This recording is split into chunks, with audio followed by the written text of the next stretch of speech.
अतीक अहमद उत्तर प्रदेश का एक ऐसा नाम जिसका नाम कानों में पड़ते ही लोग अपना रास्ता बदल लेते थे। आतंक ऐसा कि न जाने कितने ही लोग प्रयागराज से पलायन कर गए। लेकिन कहते हैं ना कि वक्त बदलता जरूर है। उत्तर प्रदेश में सियासत की बयार बदली तो योगी आदित्यनाथ ने कमान संभाली और फिर अतीक अहमद के आतंक का अंत नजर आने लगा। इन सबके बीच एक बार फिर से अतीक जो है वो सुर्खियों में है, क्योंकि उमेश पाल हत्याकांड के पीछे अतीक अहमद का हाथ बताया जा रहा है। भले ही अतीक गुजरात की जेल में बंद है, लेकिन उसके इशारे पर प्रयागराज में इतना बड़ा कांड हो गया। आखिर अतीक अहमद को इतनी ताकत कैसे मिली? कैसे एक 10वीं फेल जुर्म की दुनिया का जाया बन गया? देखिए अतीक अहमद के फर्श से अर्श और फिर उसके साम्राज्य के जमींदोज होने की खौफनाक कहानी।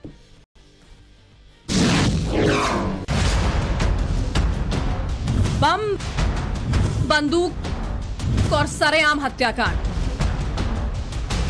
इलाहाबाद जो योगी आदित्यनाथ के राज में प्रयागराज बन गया, लेकिन इस संगम नगरी को बम बारूद से दहला दिया गया। इस वीडियो में साफ देखा जा सकता है कि जैसे ही सफेद रंग की गाड़ी रुकती है और उमेश पाल कार से उतरते हैं तो अंधाधुंध फायरिंग शुरू हो जाती है। उमेश पाल पर बम फेंके जाते हैं, गोलियां बरसाई जाती हैं और देखते ही देखते हमलावर उमेश पाल और उनके सुरक्षा कर्मी संदीप निषाद को मौत के घाट उतार देते हैं।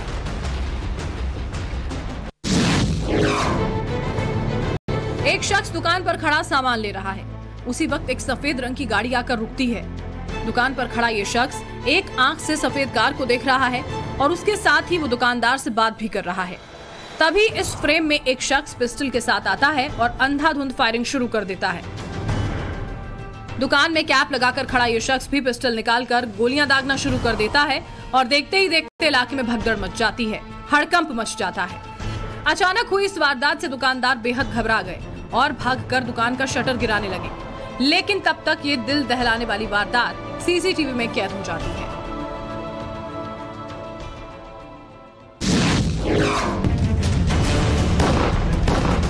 उमेश पाल हत्याकांड के बाद कटघरे में खड़ा है यूपी का बाहुबली डॉन अतीक अहमद। वही अतीक अहमद जिसके नाम से कभी पूरा उत्तर प्रदेश कांपा करता था। आज एक बार फिर इस माफिया का नाम संगम नगरी में हुए हत्याकांड के बाद गूंज रहा है।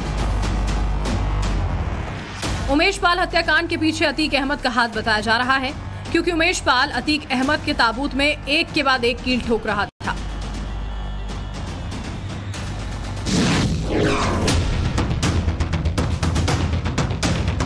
प्रयागराज हत्याकांड को लेकर योगी आदित्यनाथ बहुत गुस्से में हैं, आक्रोशित हैं और अब वो एक्शन चाहते हैं, सख्त से सख्त, जल्द से जल्द। उमेश पाल के हत्यारों का पता लगाने के लिए प्रयागराज की पुलिस ने 10 टीमों का गठन किया है, जो हर संदिग्ध ठिकानों पर दबिश दे रही है।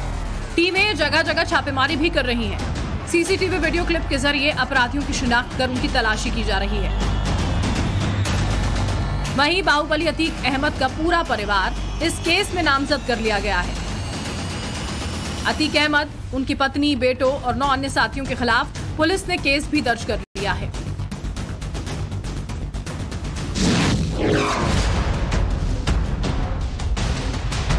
प्रयागराज में हत्याकांड हो गया तो विपक्ष ने हो हल्ला मचा दिया। हत्या हो जाए, सुरक्षा। इसके बाद बाबा ने रौद्र रूप दिखाया तो सब योगी आदित्यनाथ का मुंह ताकते रह गए। अब बाबा के निशाने पर साबरमती जेल में बैठा अतीक अहमद आ गया है। सूत्रों के मुताबिक अतीक को गुजरात से उत्तर प्रदेश भी लाया जा सकता है। इसके लिए यूपी एसटीएफ की एक टीम गुजरात जाएगी। हालांकि पुलिस अधिकारियों की ओर से इसकी पुष्टि नहीं की गई है, लेकिन हत्याकांड में बार बार अतीक का नाम आने और मुकदमे में नाम दर्ज होने के बाद केस की कार्रवाई को आगे बढ़ाने के लिए माफिया की यूपी वापसी कराई जा सकती है।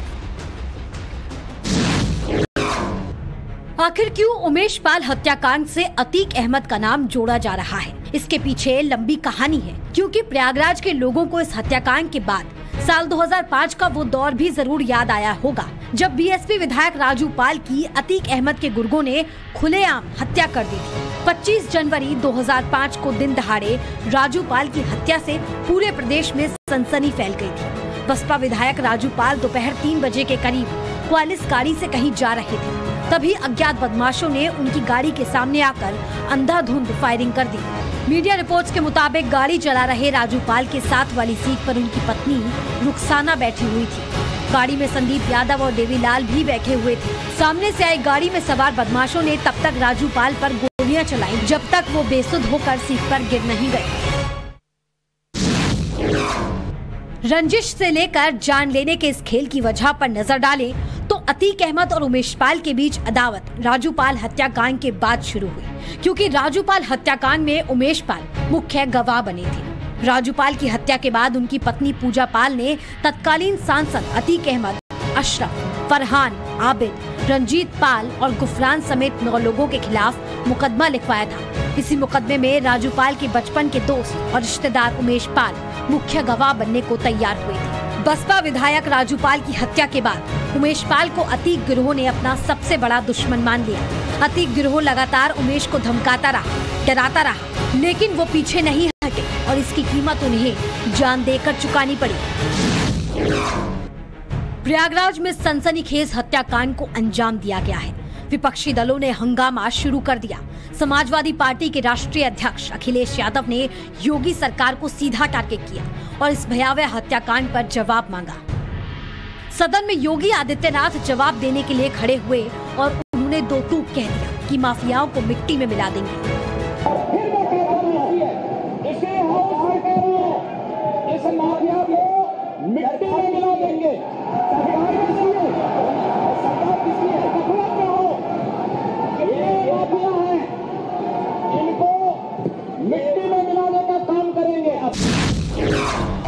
उत्तर प्रदेश की विधानसभा में अतीक अहमद की गूंज जोरों शोरों से सुनाई दी। सदन में नेता विपक्ष अखिलेश यादव ने योगी आदित्यनाथ को घेरने की कोशिश की। ये है उत्तर प्रदेश का गवर्नेंस मॉडल। ये है राम राज्य, जहाँ खुलेआम तमंचे चल रहे हो, बंदूकें चल रही हो, बम चल रहे हो, धुआं उड़ रहा हो और सब रिकॉर्डेड हो और मुख्यमंत्री ज्ञान देंगे विकास का। उम्मीद करते हैं कि ऐसे चीजें सामने आए और पूरी तरीके से इंटेलिजेंस पुलिस फेलियर है और उसका जिम्मेदार कोई है तो भारतीय जनता पार्टी। जिसके बाद योगी आदित्यनाथ ने अखिलेश यादव को दो टूक जवाब दिया कि माफियाओं को समाजवादी पार्टी ने ही पाला पोसा था।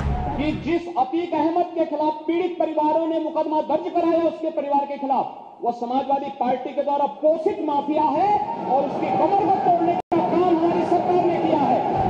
दोनों के बीच इतनी तीखी बहस हुई कि नौबत तू तड़ाक तक आ गई। योगी सरकार के आने के बाद यूपी में बड़े बड़े माफियाओं की नाक में नकेल डाल दी गई। बाबा बुलडोजर का खौफ ऐसा नजर आने लगा कि बड़े बड़े अपराधी बिलों में दुबकते नजर आने लगे। योगी सरकार के सत्ता में आने के बाद से अतीक अहमद और उसके गैंग पर शिकंजा कसा जाने लगा। जानकारी के मुताबिक 1168 करोड़ की संपत्तियों पर कार्रवाई की जा चुकी है। गैंगस्टर एक्ट के तहत करीब 417 करोड़ की संपत्ति जब्त की गई है। वहीं 751 करोड़ 52 लाख रुपए की संपत्तियों को उसके अवैध कब्जे से मुक्त कराया गया है। पार्टी के द्वारा पोषित माफिया है और उसकी कमर को तोड़ने का काम हमारी सरकार ने किया है। योगी सरकार के सत्ता में आने के बाद अतीक अहमद के बुरे दिन शुरू हो गए। अतीक के खिलाफ योगी सरकार के कार्यकाल के दौरान अब तक 5 मुकदमे दर्ज किए जा चुके हैं। इन मुकदमों की अब भी विवेचना चल रही है। वहीं व्यापारी को अगवा कर उसकी कंपनी अपने नाम लिखवाने के मामले की जांच सीबीआई कर रही है। इसका मुकदमा लखनऊ के कृष्णानगर थाने में दर्ज हुआ था। अतीक से जुड़े 25 मुकदमों में कोर्ट में हाजिरी हो रही है। वहीं 11 मुकदमों में सबूत पेश किए जा चुके हैं।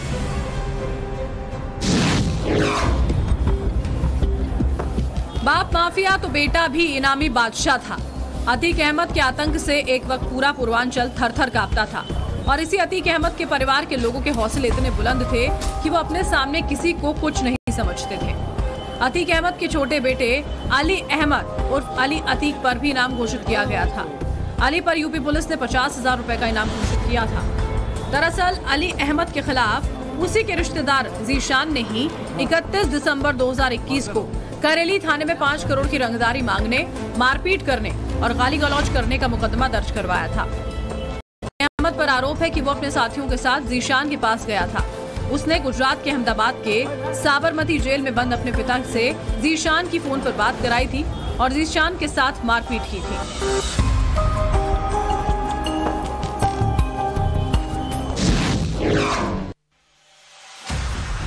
पूर्वांचल के माफिया के नाम से मशहूर अतीक अहमद के खिलाफ पिछले 43 सालों के दौरान 100 से भी ज्यादा मुकदमे दर्ज हुए, लेकिन हैरानी की बात यह रही कि किसी मामले में उसे सजा नहीं हुई।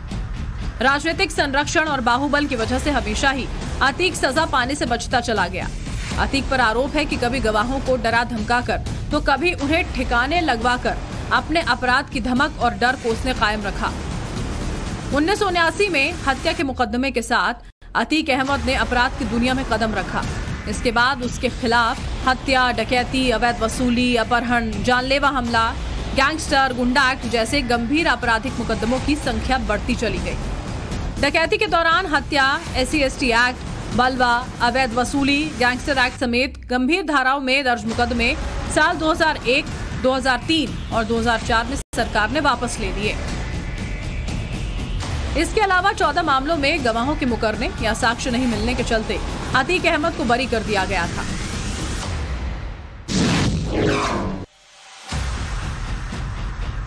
– 2017 में योगी सरकार के आने के बाद उस पर शिकंजा कस गया।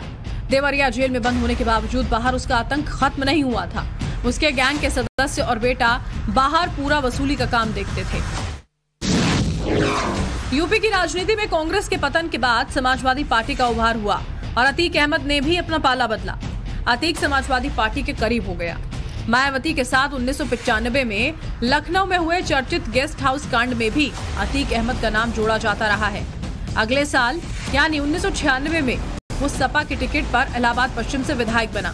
2002 में वो 5वीं बार वहां से विधायक बना।